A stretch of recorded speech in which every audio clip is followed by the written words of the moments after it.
s'est posé une question de halakha. Est-ce qu'on devait faire Purim le premier mois de Hadar ou le deuxième mois de Hadar? Et finalement, j'imagine que vous avez fait Purim le deuxième mois de Hadar. C'est un bon psaque.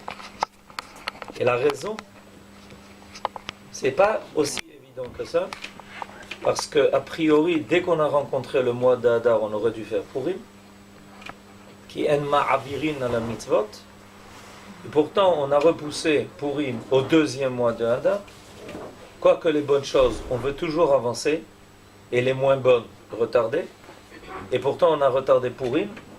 Et nos sages nous disent que la raison profonde de cela, c'est qu'il faut que la Géoula de Purim soit tout de suite suivie de la Géoula de Pessah. Alors, ce que je viens de dire, et qui paraît simple, est en réalité quelque chose de très paradoxal. Pourquoi?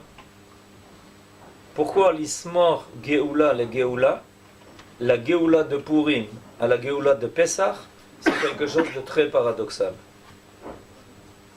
Parce que combien de temps après la sortie d'Égypte s'est passé le Purim?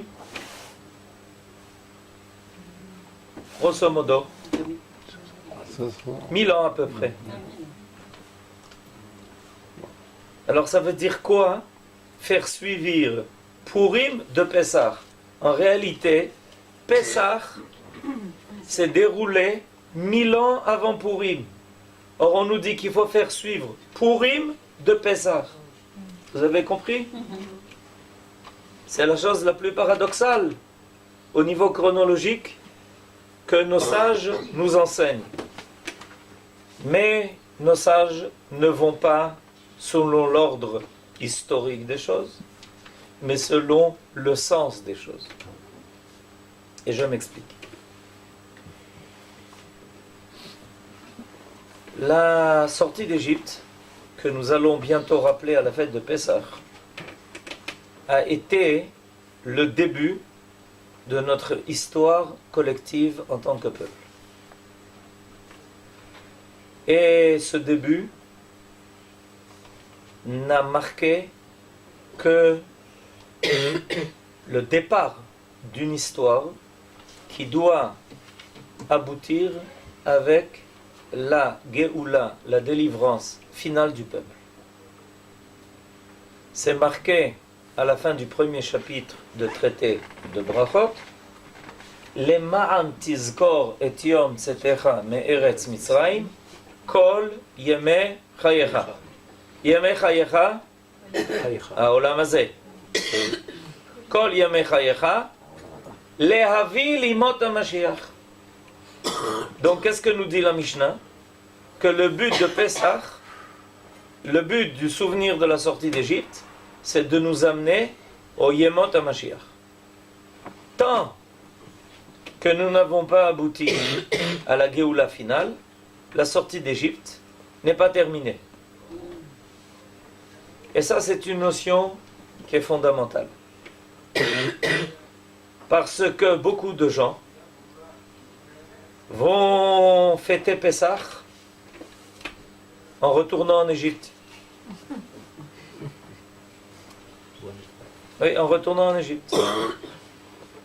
Il y a peut-être des hommes ici, ou peut-être des hommes là-bas, qui sont en train d'étudier la Gemara, et qui étudie peut-être ce que l'on appelle le Daf Hayomi, c'est-à-dire une page journalière de la Gemara. Dans cette page, il est marqué qu'il y a une communauté juive qui a été décimée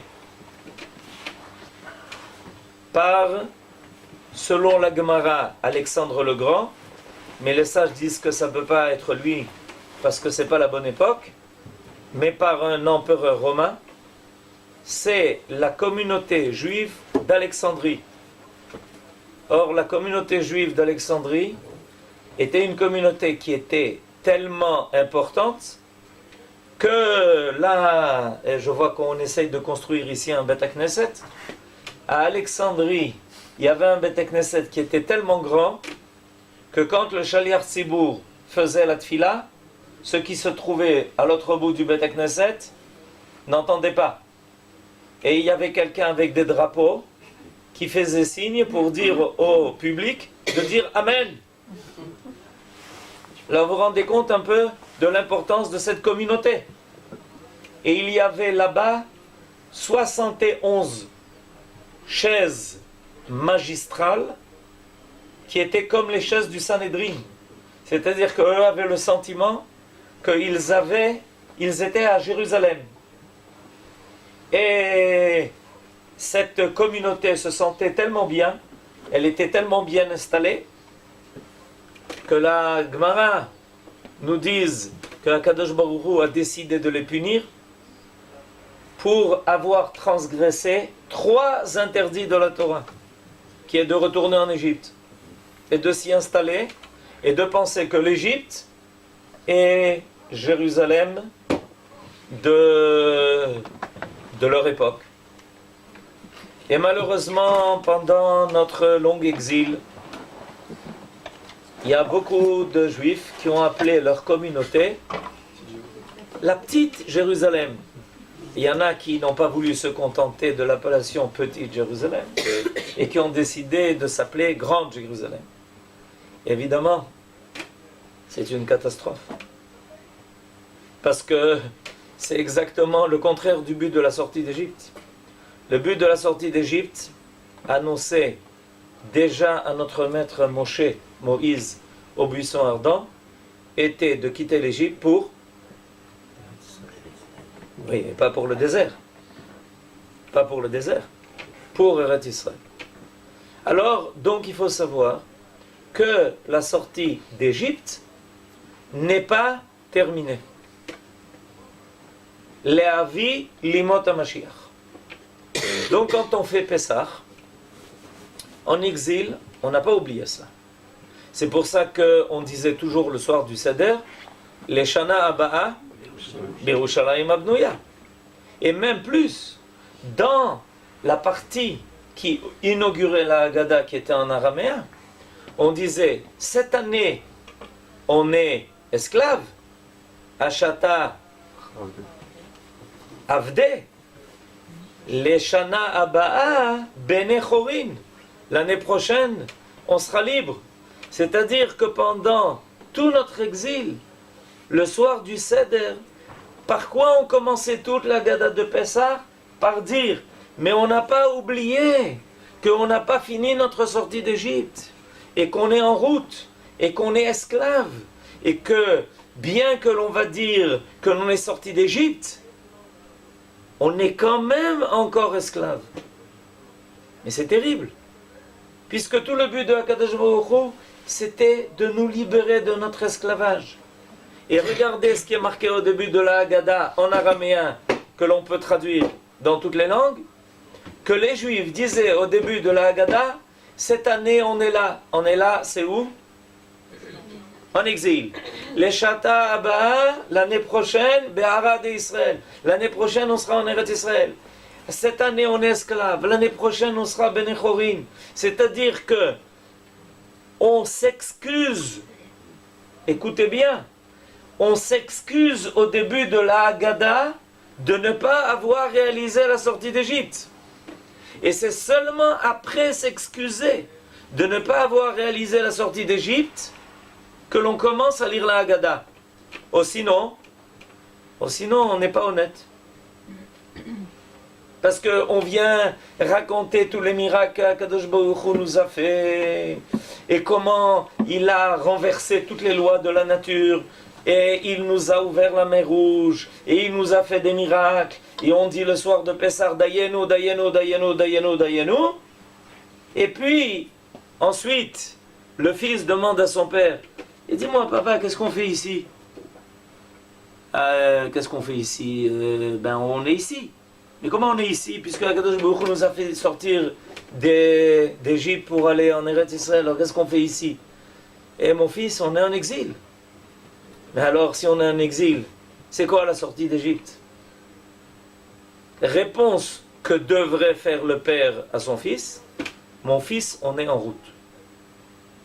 Si le père ne donne pas cette réponse à son fils, il ne pourra pas expliquer la Haggadah. C'est pas authentique, c'est pas sérieux. Un père demande à son fils, qu'est-ce qu'on fait ici, mon père? Qu'est-ce qu'on fait ici?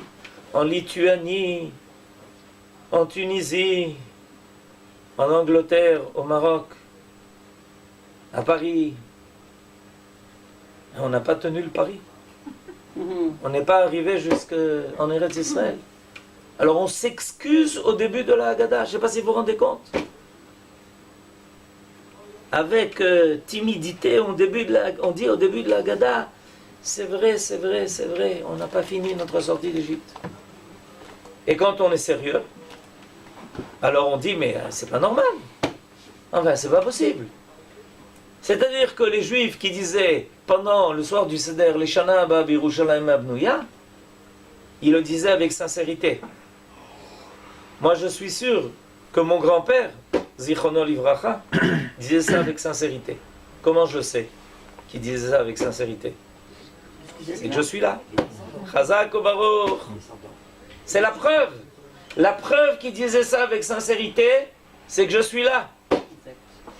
J'entendais, parce que j'étais toujours pratiquement chaque soir du Seder avec lui, et il disait avec sincérité l'année prochaine à Yerushalayim, et ça a fini par marcher. Il était sérieux. S'il n'avait pas été sérieux, qu'il avait dit juste parce que c'était marqué dans la Haggadah de Pessah, alors j'aurais dit, bon, ben, ça va, il faut le dire. Mais étant donné qu'il a été sérieux, finalement, ça a marché. Et lui est enterré à Yerushalayim, et mon père à Yerushalayim, Zichronam Livracha, et moi je suis là.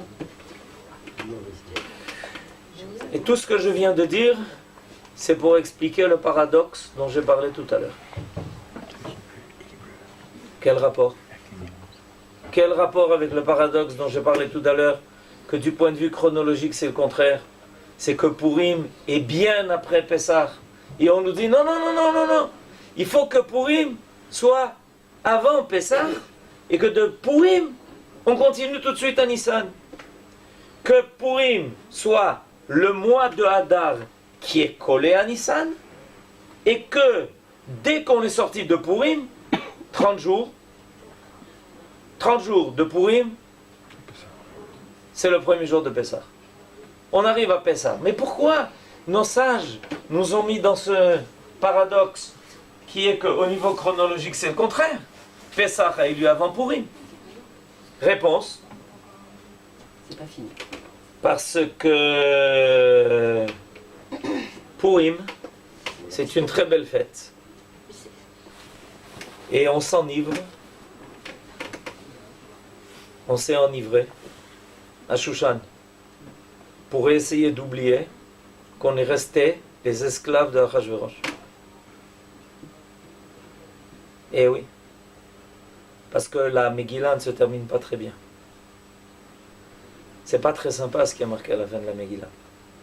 Évidemment, on est dans l'euphorie d'avoir été sauvés, d'avoir été épargnés, que Dieu nous a sauvés de Haman et de Amalek. Tout ça c'est vrai. Mais nos sages nous ont dit,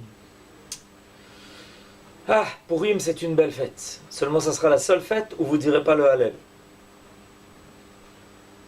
Comment on ne dit pas le Hallel? Ah non, non. À cette fête-là, vous ne direz pas de Hallel. Tov, c'est pas grave. Comment c'est pas grave? Mais il n'y a aucune fête où on ne dit pas de Hallel. D'ailleurs, chaque année, recommence la discussion entre les rabbins de savoir si on va dire le Hallel à Yom Ha'atzmaut ou pas. Vous connaissez? Ça vous connaissez. Chaque année, on recommence la même histoire. Est-ce qu'on va dire le Hallel? Est-ce qu'on va dire le Hallel sans bracha, avec bracha, le soir, le jour, la nuit, etc. Le grand débat, qu'est-ce qui se passe avec le Hallel de Yom Ha'atzmaut? Mais c'est bien qu'il y ait un débat. Ça prouve déjà qu'on a le sentiment qu'il faudrait, en tout cas, que tout le monde soit d'accord sur le Hallel. Il m'est rêvé d'ailleurs une belle histoire. J'ai remarqué que dans ma communauté, il y avait un juif qui n'est pas de notre communauté et qui habite un autre quartier, qui chaque Yom Ha'atzmaut venait prier avec nous. Alors un jour, je lui ai demandé gentiment, comment se fait-il qu'il nous rejoignait chaque année pour Yom Ha'atzmaut? Alors il m'a dit, je vais vous avouer, cher Rav, que dans ma communauté, on ne dit pas Hallel à Yom Ha'atzmaut. Ah, j'ai dit, ah oui? Il me dit, j'ai honte de vous avouer que non seulement on ne dit pas Hallel, mais on fait même Tachanoun.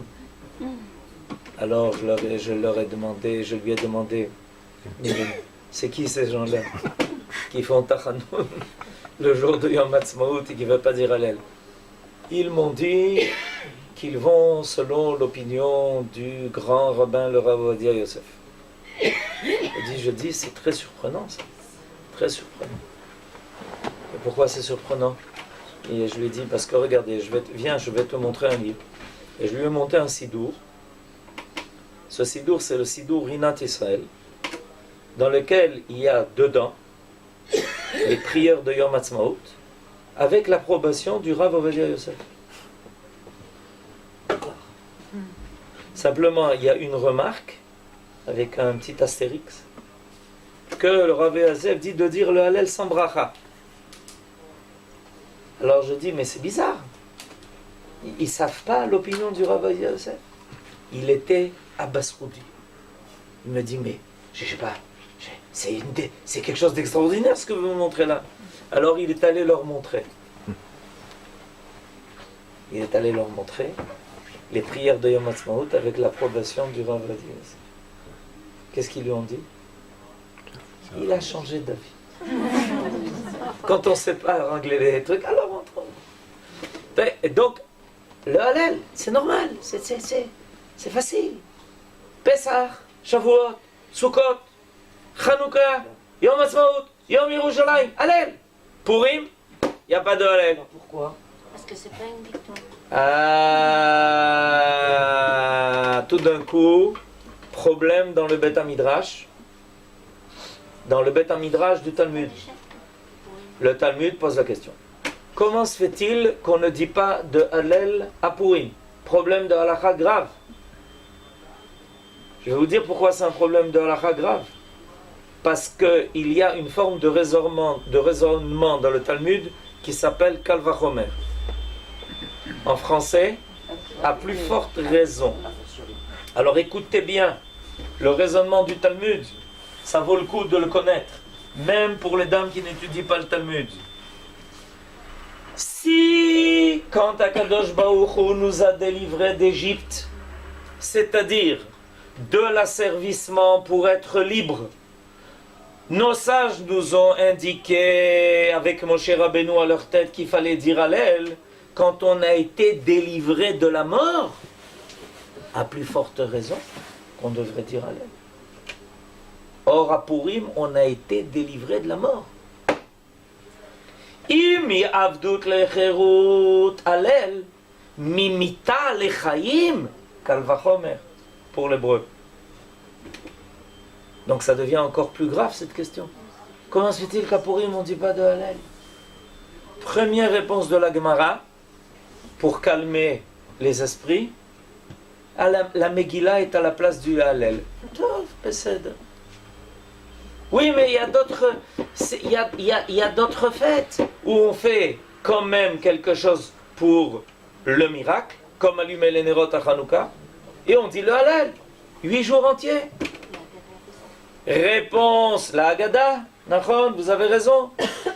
Alors pourquoi on ne dit pas de Hallel? La Gemara dit, tu veux que je te dise la vérité? Ben je vais te dire.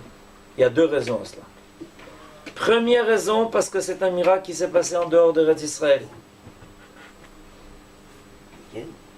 Et deuxième miracle, et deuxième raison, c'est parce qu'on est resté esclave de Achashverosh. On n'a pas acquis notre indépendance. Donc notre délivrance n'était pas totale.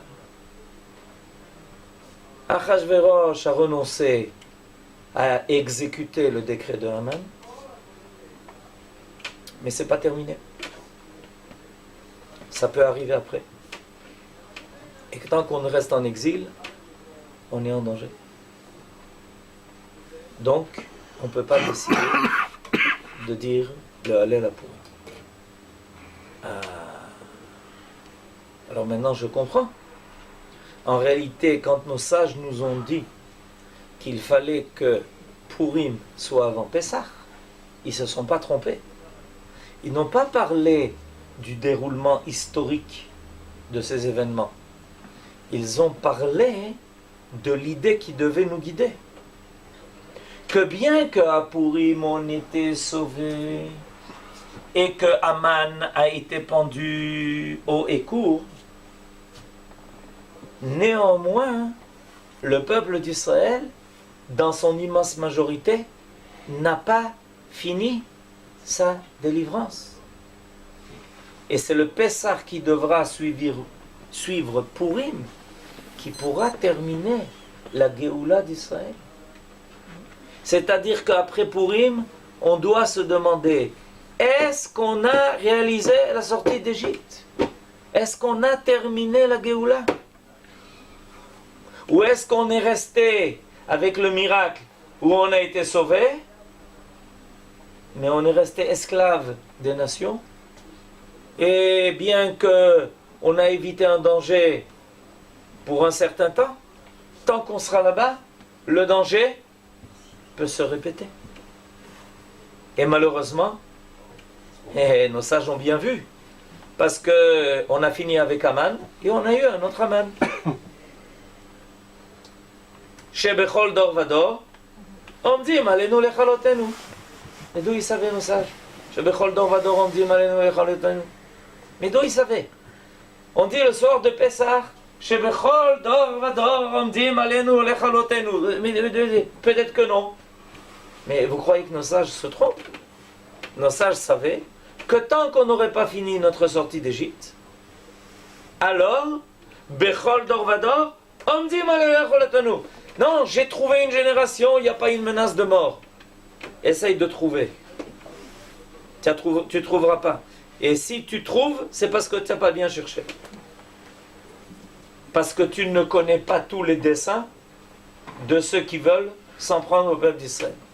Comme dit Maïmonide dans une de ses lettres, les nations veulent supprimer Israël par 3 méthodes. Il vaut mieux les connaître. La première méthode, par la comment dirais-je, essayer de nous convaincre. Persuasion. Écoutez, ça suffit, c'est passé, c'est l'Ancien Testament, ça ne veut plus rien dire, et de toutes les façons, vous avez perdu votre place préférée. Rangez-vous à nos côtés. La deuxième méthode, dit Maïmonide, c'est par la violence. La troisième méthode, c'est les deux à la fois. Voilà, on a 3 possibilités. 3 possibilités. Et de toutes les façons, omdim alenu lechalotenu, shebechol dor vador, omdim alenu lechalotenu, c'est-à-dire, c'est pas que nos sages nous ont donné le choix de penser que ça peut être autrement. Ils nous ont annoncé à l'avance que tant que la sortie d'Égypte ne serait pas terminée, Le'avi limot HaMashiach, Bechol dor vador, omdim alenu lechalotenu. Des fois c'est évident, comme il y a 80 ans. Des fois c'est moins évident. Et des fois c'est flagrant. Et c'est même très dangereux. Alors il faut faire suivre Purim de Pessah pour nous rappeler que la Géoula de la sortie d'Égypte doit se terminer. Et c'est pour ça que le premier soir de Pessah, on va dire le Hallel, chose qu'on ne fait pas toute la nuit. Le soir de Pessah, on dit Hallel. Le soir de Pessah, on dit Hallel dans la Tfila. Le soir de Pessah, on dit Hallel dans la Haggadah. Imaginez-vous, on ne dit pas le Hallel en général le soir. Le Rav Goren a voulu apprendre de Pessah que l'on devait dire Hallel aussi à Yom Ha'atzmaut le soir. Pas tous les poskim sont d'accord avec lui. Mais c'est de Pessah qu'il a appris ça. C'est-à-dire qu'il y a quelque chose de très particulier. Ça ne nous arrive à aucune fête. Le soir de Pessah, au moment de la lecture de la Haggadah, on va dire le Hallel. Pour bien se persuader que cette délivrance de la sortie d'Égypte est la véritable délivrance, celle qui doit nous délivrer du joug des nations.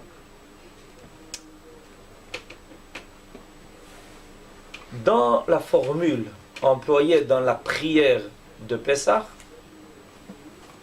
vous savez que chaque fête, quand on va dire dans le Kiddush ou dans la prière, la formule qui rappelle la fête, on parle de la définition de la fête. Je m'explique. Par exemple, à Shavuot, on dit Chag Matan Toraten. Et à Pessah, qu'est-ce qu'on dit? Chag Cherutenu. La fête de notre délivrance. La fête de notre liberté. Mais il y a deux mots qui sont différents pour parler de la liberté. Il y a un mot, Chofesh. Ça, c'est les enfants à l'école. Chofesh, yesh, Chofesh. Ça veut dire quoi? Ça veut dire que le Chofesh, on sort de prison. On sort de prison. C'est ça. Sortir de l'école, c'est la même chose. On se libère de la prison. Mais Pessah, c'est pas ça. C'est pas encore ça. C'est vrai qu'Akadosh Baruch Hu a brisé les chaînes qui nous a servi en Égypte, qui nous a servi en Égypte, mais c'est pas le but. Le but c'est Cherut. Chag Cherutenu. Quelle est la différence? Alors le Rav Kook, dans son introduction à la Haggadah de Pessah, dit qu'on peut avoir quelqu'un qui est libre et qui ne l'est pas. Qui est libre et qui ne l'est pas. Ça veut dire qu'il n'est pas en prison, il se balade dans la rue, mais en réalité il n'est pas libre. Ça veut dire qu'il n'est pas ce qu'il devrait être. Il n'a pas la capacité de réaliser son être, son essence. Et on peut trouver quelqu'un qui des fois manque de liberté formelle et qui est libre de son esprit, de son être. Il n'est pas asservi dans son être. Il est libre. Il est capable d'affirmer ce qu'il est, même dans les conditions les plus difficiles. À travers les âges, on a vu des Juifs à qui on a voulu supprimer la liberté et qui étaient libres, même dans les moments les plus difficiles. On prend Rabbi Akiva, les Romains décident de faire de lui la pire des choses. Et ses élèves le voient souffrir ce que les Romains sont en train de lui faire subir et lui demandent: notre maître, comment on peut te voir dans des conditions pareilles? Réponse de Rabbi Akiva: je suis libre. Shema Israël, Hashem Elokeinu, Hashem Echad. Les Romains n'ont aucune emprise sur moi. Avec tout ce qu'ils me font subir, en réalité, je suis avec Akadosh Baruch Hu. Ils se trompent. Les Romains étaient sûrs qu'en faisant de Rabbi Akiva ce martyr, il l'avait enfin entre les mains. Avant, il enseignait la Torah, il était libre, il faisait ce qu'il pensait qu'il fallait faire, et les Romains ont tout fait pour essayer de l'intimider, de briser son être. Rabbi Akiva dit à ses élèves: ne vous inquiétez pas, ils n'ont aucune emprise sur moi. Je suis avec Akadosh Baruch. J'ai une liberté totale. Je ne sens rien de lui. Non. Et il y a des gens qui vivent libres, qui vaquent à leurs activités, mais qui n'ont aucune liberté propre. La fête de Pessah nous invite au Chérout, pas au Chofesh, au Chérout. C'est-à-dire non seulement à acquérir une liberté formelle, de ne pas être bloqué par un manque de liberté formelle, mais d'être libre dans notre propre être. C'est-à-dire de réaliser ce que nous devons être. C'est le but du Hametz, de la suppression du Hametz. Le but de la suppression du Hametz, c'est de nous enseigner que l'on peut être libre et qu'on est asservi à rien. L'homme pense qu'il est asservi au pain. Quelqu'un qui manque de pain semble manquer de tout. Et Akadosh Baruch Hu nous enseigne qu'on peut se libérer de cela aussi. On peut manger des matzot. Mais on ne peut pas manger autant de matzot que de pain. Non. On est libre. On est asservi à rien. Profondément, en nous, on doit réaliser notre identité, notre être. C'est pour ça que la Géoula d'Israël est une Géoula qui se fait lentement, par étapes, et pas d'un seul coup. Briser des chaînes, ouvrir la porte d'une prison, c'est facile, c'est rapide. On ouvre la porte, vous pouvez sortir. Et quelqu'un qui s'y connaît m'a dit que quand on libère quelqu'un qui était en prison, il est en désarroi total. Il ne sait pas quoi faire. Il regarde autour de lui et il se demande que faire de cette liberté qu'on lui donne. Quand il était en prison, tout était organisé. Il devait se lever le matin à une certaine heure, manger à une certaine heure, avoir telle activité à une certaine heure, rentrer dans sa geôle dans sa cellule à une certaine heure. Bref, la vie facile. La vie facile mais impossible. Quand il sort de prison, la vie pas facile, mais la vraie vie. Et alors il doit commencer à réfléchir. Et qu'est-ce que je fais maintenant de ma vie? En prison, j'avais aucune question. Quoi faire de ma vie? Mais maintenant que je suis dehors, que faire de ma vie? Comment donner à ma vie un sens?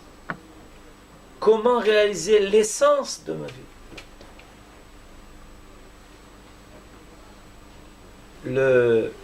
La fête de Pessah s'appelle Chag Cherutenu. Cherut, c'est la capacité de faire apparaître ses forces essentielles. Le peuple d'Israël, en exil, même quand il a reçu des droits d'être égaux aux citoyens du pays où il habitait. Ça s'appelle l'émancipation. Et les Juifs fêtaient à chaque fois cela de façon extraordinaire. Dans chaque pays où les Juifs ont réussi à avoir les mêmes droits, parce qu'avant ils n'avaient pas les mêmes droits, évidemment, c'est pas normal qu'un Juif ait les mêmes droits qu'un simple homme. Mais quand on a eu enfin les mêmes droits, c'était la grande fête. C'était la grande fête de quoi? D'avoir les mêmes droits qu'un homme. C'est bien. On nous a donné les mêmes droits qu'un homme avait déjà. C'est pas mal. Au moins on était des hommes. Mais on n'était pas nous-mêmes. Parce que nous n'avons pas pu encore réaliser le profond de notre être. Et comment on vérifie si quelqu'un est libre, véritablement? Quand il est capable de créer, de faire apparaître quelque chose qui lui est particulier. Chacun de nous est un être en soi, qui a des forces qui lui sont particulières. Il est capable de créer. Il est capable de faire apparaître quelque chose que personne d'autre ne peut faire apparaître. Donc le peuple d'Israël doit être créatif. C'est pour sa liberté. Pendant 2000 ans, on était occupé à survivre et pas tellement à créer. Sauf dans le seul domaine où on pouvait être nous-mêmes, c'est quand on était enfermé dans un Beth Knesset ou dans une yeshiva, qu'on étudiait la Torah, alors on écrivait des Hidushim. Mais au niveau de la vie, on n'était pas créatif. On ne pouvait pas. On était esclave. On n'avait pas la capacité de créer. On ne pouvait pas créer. On ne nous a pas donné cette liberté de créer. L'exil n'est pas l'endroit de la capacité de la création. On arrive en Eretz Israël, on débarque dans ce pays, et tout d'un coup, on regarde ce peuple, et on dit, mais c'est qui ces gens-là? C'est des Juifs. Non, c'est pas des Juifs. C'est des Israéliens. Non, c'est des Juifs qui sont Israéliens. C'est pas possible. En 60 ans, mais qu'est-ce qu'ils ont fait? En 100 ans, mais qu'est-ce qu'ils ont fait? Mais ils n'arrêtent pas de créer. Ils ont des réalisations extraordinaires, phénoménales, qu'on n'a jamais vues. Ils ont déjà dépassé les pays les plus vieux, les plus anciens, ceux qui ont une expérience de milliers d'années. Mais d'où ça vient? Ça vient d'une capacité créative qui avait été étranglée pendant 2000 ans et qui est libérée. On est en processus de création. Évidemment, on a déjà créé beaucoup de choses extraordinaires et phénoménales qui n'ont aucun exemple dans le monde. Mais on est loin d'avoir terminé. Notre liberté, la vraie, qui s'appelle Chérout, ne se dégage que lentement et progressivement. Cette capacité d'acquérir la possibilité de créer selon ce que nous sommes véritablement, ce peuple qui a été créé par Dieu et qui a reçu un rôle qui ne ressemble en rien au rôle que les autres peuples doivent jouer, c'est quelque chose qui se dégage lentement, mais sûrement. Et c'est pour ça que notre Géoula, notre délivrance, se fait pas à pas. D'ailleurs, le soir du Seder, on a, je reviens, ce fameux chant d'Ayen. Ilo tzianu akadosh baruch hu mimitzrayim dayenu. Alors pourquoi continuer? Si c'est dayenu, ça veut dire ça suffit. Alors pourquoi continuer? Pas besoin de continuer. Dayenu. Gamarnu, dayenu. Mais on continue. Vous savez combien de fois on va continuer? On va continuer comme ça 15 fois. Et à chaque fois on dit dayenu, dayenu. Alors ça suffit, arrête-toi. Non, en réalité, Dayenu, ça veut dire, ce sont des étapes. Et les étapes nous conduisent finalement au Beth Amikdash. Ces 15 étapes sont des étapes qui nous conduisent au Beth Amikdash. Dayenu, ça ne veut pas dire ça suffit, mais ça veut dire ça suffit pour nous faire progresser à la prochaine étape. C'est ça que ça veut dire. Pas Dayenu dans le sens qu'on peut aller dormir. Tout le monde ne va pas dormir après le premier Dayenu, j'espère. Le soir du Seder. Ça veut dire que ça, ce Dayenu, c'est ce qui nous a permis d'arriver au prochain Dayenu. Grâce à cette première étape, on peut arriver à la deuxième. Grâce à la deuxième, on peut arriver à la troisième. Grâce à la troisième, on peut avancer à la quatrième. Et c'est ce qui nous arrive dans cette Géoula. Dans cette Géoula, on remarque qu'il y a des étapes.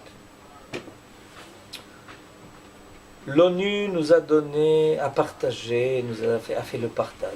Il nous a donné quelque chose de minuscule. Parce qu'on a dit, Tov, Dayenu. Comment Dayenu? Oui, Dayenu, qu'est-ce qu'on peut faire? À la guerre de l'indépendance, on a plus que ce que l'ONU nous a donné. Tov, Dayenu, Dayenu. Dayenu sans le Kotel? Dayenu sans le Harabait? Dayenu! Pendant 19 ans, on n'a pas pu arriver au Kotel. Il fallait monter sur un toit et regarder de loin avec des jumelles en se cassant le cou pour essayer de voir une pierre du Kotel. Et on a accepté. Dayenu.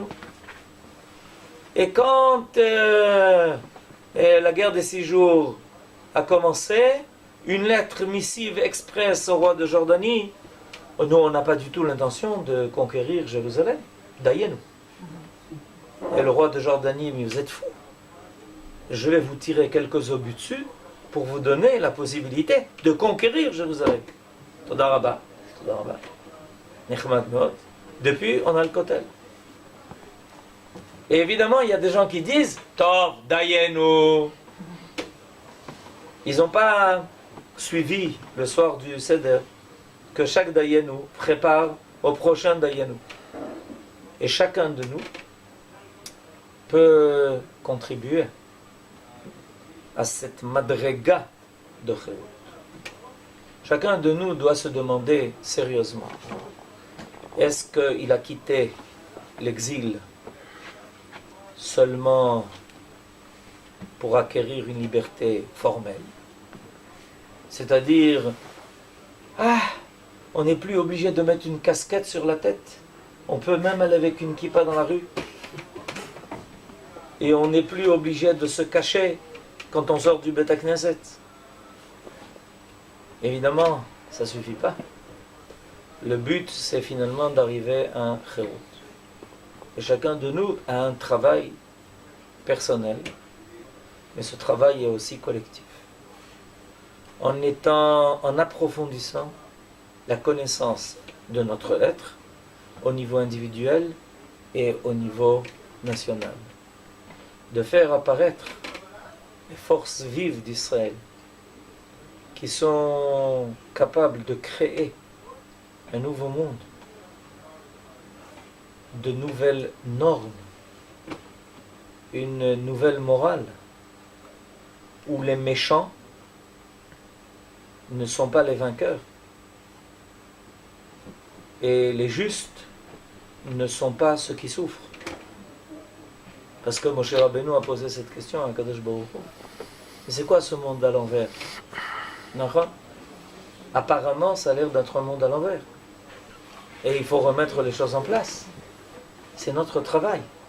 En réalité, Moshe Rabbeinu a posé une question et il a mis les données de l'équation en place. Et le travail du Ham Israël, c'est de remettre les choses en place. Que les méchants perdent et que les justes gagnent. Ça paraît surprenant, non? Imaginez-vous un monde où quand on est méchant, on est perdant. Et quand on est juste, on est gagnant. C'est sympa. Ça serait bien qu'il y ait un monde pareil, non? Il ne faut pas accepter l'idée que ça puisse être le contraire.